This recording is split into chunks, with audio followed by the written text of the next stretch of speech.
Hello and welcome to Africa Speaks. I'm Joy Doreen Bira, and today on Africa Speaks, one of the most trending videos this week across Africa has been that of a Nigerian national who was stripped and beaten up by some South African policemen.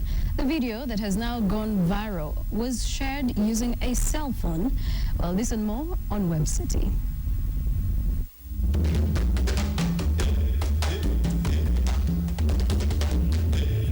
Sierra Leone's former president and wartime leader Ahmed Tijan Kaba died at the age of 82 on the 12th of March after a long illness. Kaba, who died at his home in Sierra Leone's capital, Freetown, was praised for his leadership during and after the country's decade-long civil war. Kaba was the first elected president in 1996, ending a decade of military rule. He was briefly ousted in a military coup the following year before being restored to power by a West African regional force. He won a landslide victory in the 2002 elections, but was criticized for failing to tackle poverty. Nigeria has protested to South Africa in what is being described as a merciless attack by police on one of its nationals in Cape Town.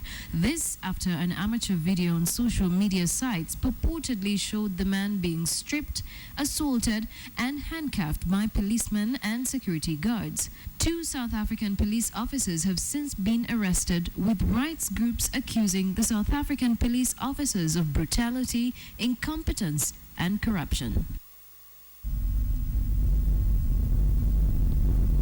Now, just how well do you know our lifestyle in Africa? If you can find time on Twitter, look out for the hashtag African Problems and see how humorous people from across the continent can get when it comes to speaking about our social cultural behavior. So I looked out for some of the interesting ones, and here they are on Click.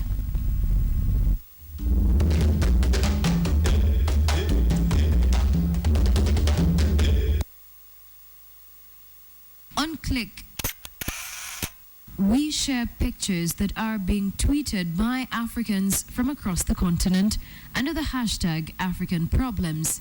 And let's start with @iChizoba or Chizoba Ikejaku, who shares how in Africa everything is recycled, and she posts a small ice cream bucket and says, "Watch how this becomes a container for rice, soup, or stew." And @Black Flash Show with the username Aston Show shares a picture showing how bad mob justice can get. No time to explain, grab a cactus under the hashtag African Problems. And @Habesh Struggle with the username Habesha Problems tweets a picture under the same hashtag African Problems explaining the stereotypes people outside the continent have of Africa. He says, society thinks we live like this.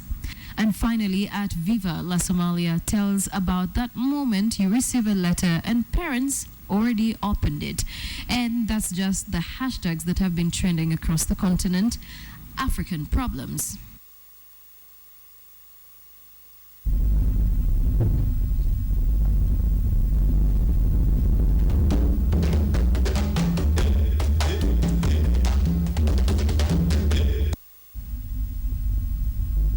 Now, the amateur video you're about to view was uploaded on social media, like I mentioned earlier. It was uploaded earlier on in the week, and the alleged story behind it is that the man being beaten and stripped in the video is a Nigerian citizen. He was stripped and beaten up by some South African policemen. And if you can take a look once again at this video, then you might be able to see exactly what we're talking about. But then the question for today we're asking, is Africa increasingly becoming xenophobic?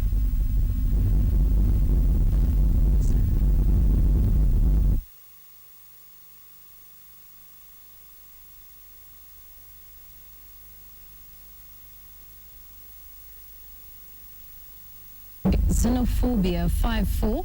If you can use that hashtag and share your thoughts. Have you visited any African country and been treated differently or being treated disrespectfully? That is the correct word at this point to use, because the video there has caused an uproar from Nigerians as well, protesting the manner in which Nigerians and other nationals are treated in South Africa. And of course, let's just look at some of the images once again of this same video and the people who shot it, the kind of words they were saying while they shot the video of the policeman beating up this Nigerian national. Record it. Record it.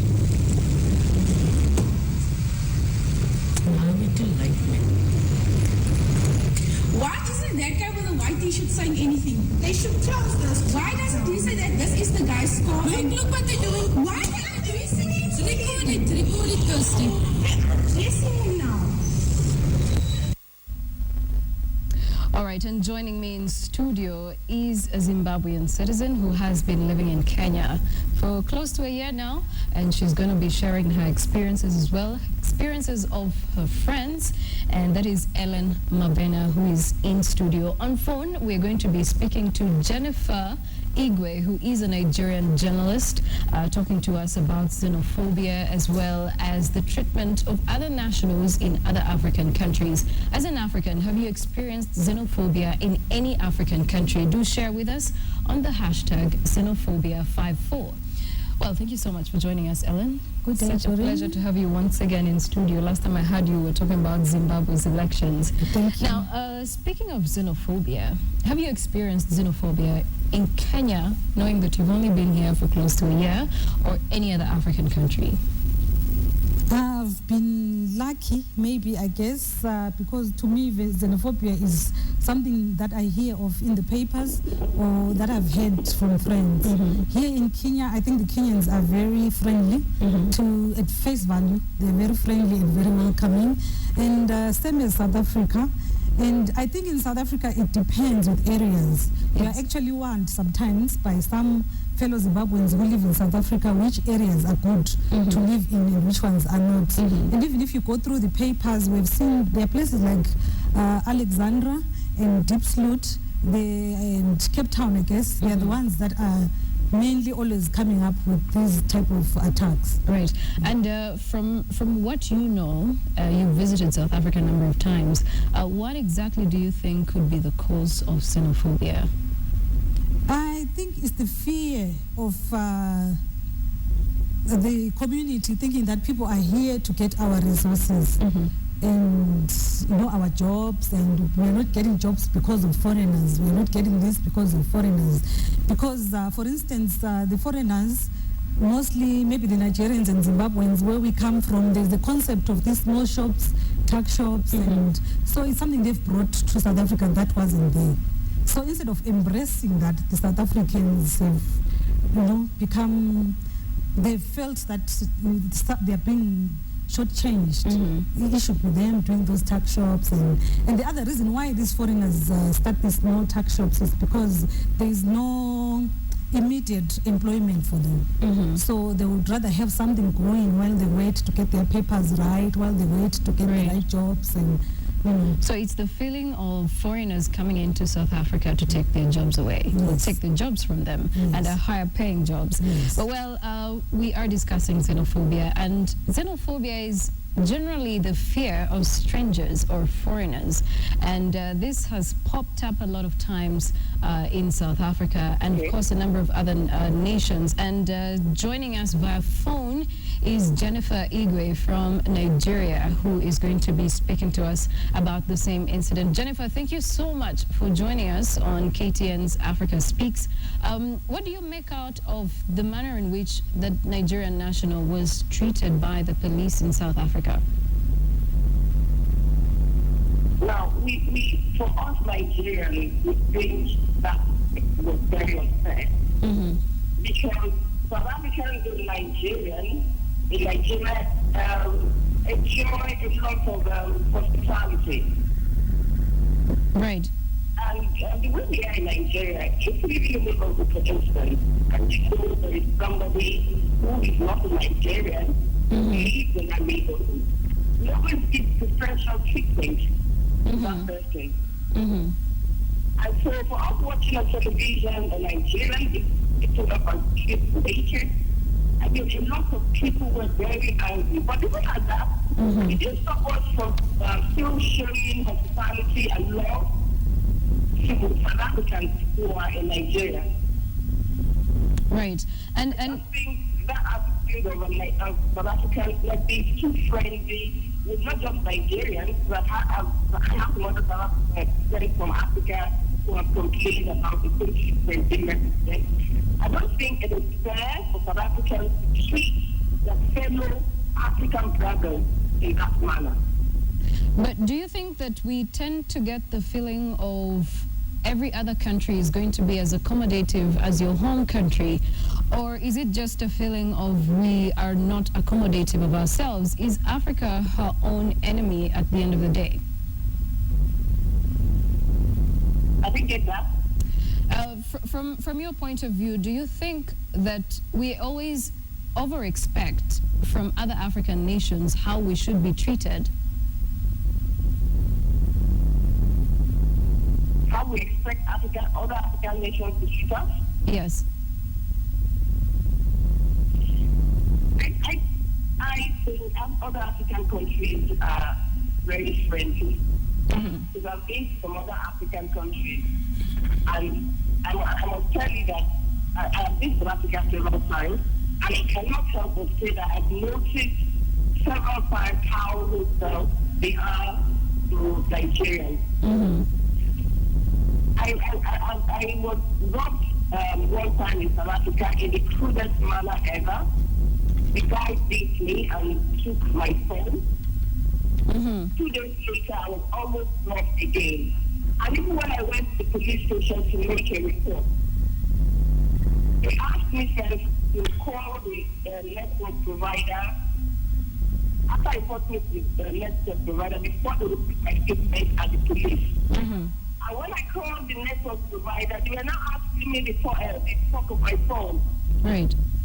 The phone I've been using for how long? How would I remember that? It was very ridiculous. And I walked out of the police station in anger. And I left South Africa, and I said I would never return there. But because of the international climate change legislation, I was in South Africa in 2011 in Durban. And I remember clearly that a woman from Cameroon and I would walk into a bureau change to try to change money. And we did what you have to do to the international passport. Rather than telling us friends in a very polite manner that it needs a passport to do this, you need to see the very hostile way the woman treated us. I mean, we have to work out and we were looking at each other and said, why are the people like this? And there is no other African country where you can receive that kind of treatment. I've been to Kenya several times. All right. Jennifer, hold that thought right there. Let me just reconnect to Ellen, who is in studio here with us. If you hear what Jennifer is talking about, she's talking about extreme situations. And much as they might not be captured on camera, they do tell a lot about us as Africans and just the way we treat ourselves. The impression she's giving us is that South Africans tend to believe they're more superior than the other Africans. Do you believe the same thing? I sometimes think so because most people go there to look for opportunities. And most South Africans, I'm sure, they don't have to travel to other countries to look for opportunities like what we do. Right. Because South Africa is perceived to be, like it's just like the West. So they might tend to feel that everyone is coming here because we are a better country, because we've got better to offer. Right. But you see, the thing that we can't even seem to find answers to is when Africans go abroad or outside of the continent to work or to study, they come back and say there were instances where they were treated in a manner that can be described as racist. But then why are we discriminating against ourselves even when we are back home? When we are in Africa, we start to think, oh, that person is Zimbabwean, this one is South African. And then we start to put all these barriers between ourselves instead of actually treating ourselves as the same. So do you think there's going to be a solution, or at least a way forward in terms of xenophobia? In Zimbabwe, are there situations where people are discriminated against? I think Zimbabwe is very friendly to foreigners. I don't remember any incidents where foreigners have been treated badly. Maybe they have been there, but they should be very minor. I think we are very friendly people when it comes to foreigners, and we are welcoming. Right. All right. Let's take a look at some of the tweets that are coming through. The hashtag Xenophobia54. We're seeing one coming in from Evans Okacha, who is saying, I was treated badly in Uganda while on a business trip, and some Ugandans have stereotypical mindsets towards us. We also have one coming in from Kaiden Kristen, who is saying, it's so bad how South Africa is perceived globally in terms of xenophobic attacks. They are very racial. And we also have Wonder Boy, who is saying, I'm not surprised at all. That's how South Africans are. And Timothy Mutua is saying, such an act of stripping a person in public is only intrinsic in genes exotic to Africa. Africans are very friendly. And Fred Kennedy is saying, xenophobia manifests itself especially against civilizations and cultures that are weak because they lack economic resources. And Mr. Ocheng is saying, I haven't experienced this, but it's very absurd. And March 18 is saying, so South Africans behave as if they don't belong to Africa. Madiba didn't fight for that. And Mujomba Norman is saying, a problem mostly xenophobia, a problem is mostly in South Africa, and for sure we have to isolate any nation that has this problem until they realize that we're all the same. Miss Rachel is saying there are actually people who are so selfish with their country that they make foreigners' lives very miserable. And Salad Malicha is saying xenophobia is a real menace in South Africa unlike any other African countries, and Cape Town is a no-go zone. That is how you're putting it. Evans Kiprich is saying, xenophobia, I have never gone to any country that is against human rights to travel. You say that is against human rights to travel. And Brian Owago is saying, what is xenophobia anyway? Well, in short, xenophobia is the fear of strangers or foreigners. And that is, from that video, that is where the debate all sparked. The video has gone viral in many African nations. And people are wondering, is it just a case of police brutality, or we're seeing this happening not just amongst the police force, but also amongst the citizens of other African nations? So from your point of view, what would you think, or what would be the best way for us as Africans to treat each other, or to be able to accommodate each other? I think it's important to be humane and respect each other as Africans, because I mean we're all Bantu, and our backgrounds and history, and it's almost the same. Like if I'm here at Kenya, I feel at home because I realize that most of their culture is not very different from my culture. Yes. The language interlinks. So why would I feel that a Kenyan is different from me? If I'm in South Africa, I'm a Ndebele speaking person, I also feel at home, because if I speak, they understand and they answer me back. So to me, I feel as if they're like brothers to me. I share, my surname is Mapena. There are so many Mapenas in South Africa actually. So I feel like I'm at home. So I don't see why someone else must feel superior. And looking at this video, there are many angles to look at it. One could look at it because we are seeing white policemen beat a black person. It could be viewed as a racist video. Someone might feel this is racist. And it's police beating people. It's also police brutality. So I think those areas are areas that should be addressed. We shouldn't only look at the xenophobic part of it. Right. We should also address the police brutality. Well, that could be a very interesting topic, especially if we contextualize how other African countries have reported the police brutality as well. And probably we should actually look at this in a more broader way next Saturday, where we'll be looking at police brutality across Africa. But let's look at more of your views that are coming through the same hashtag, Xenophobia54. And someone called Caleb Chauro is saying the South African video clip shows a lot. Citizens are fearing competition, and competition brings inventory. Mukaburi Chigogo, you're saying South Africans are simply insecure. It's super disgusting. That's the word that you use. And Kaiden Tristan, you're saying I'd rather stay in Kenya than visit that part of the world. East Africans are very friendly, unlike the Southerners, and these are some of the views that are coming through.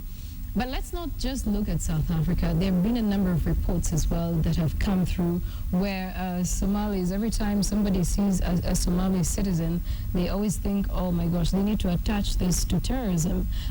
When South Sudanese have been reported to be mistreating other East Africans, and this actually does show that we are not accommodative enough of each other. But now let's connect to Dorothy Ngila, who is a Kenyan based in South Africa, to share her views on the same. Dorothy, thank you so much for joining us.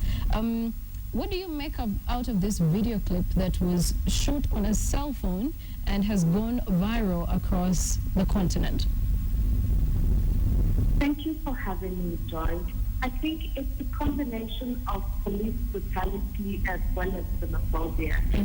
But I think it's very important for us to understand the context within which the incidences in South Africa happen. I think we are looking at very serious problems of unemployment, very serious problems with regards to service delivery, a sense of separation from an African identity. And I think that, those are the key problems that give rise to some of these issues. But also the context of police brutality in terms of police to South Africans has been on the rise in South Africa. And so I don't think it's supposed to be looked at as an isolated incident. It's important for context, but it's also very important for us to be looking at what are the complex management issues that the continent faces and also in South Africa. But what do you think of the fact that there seems to be a rift, or there seems to be some sort of battle that is brewing between Nigeria and South Africa?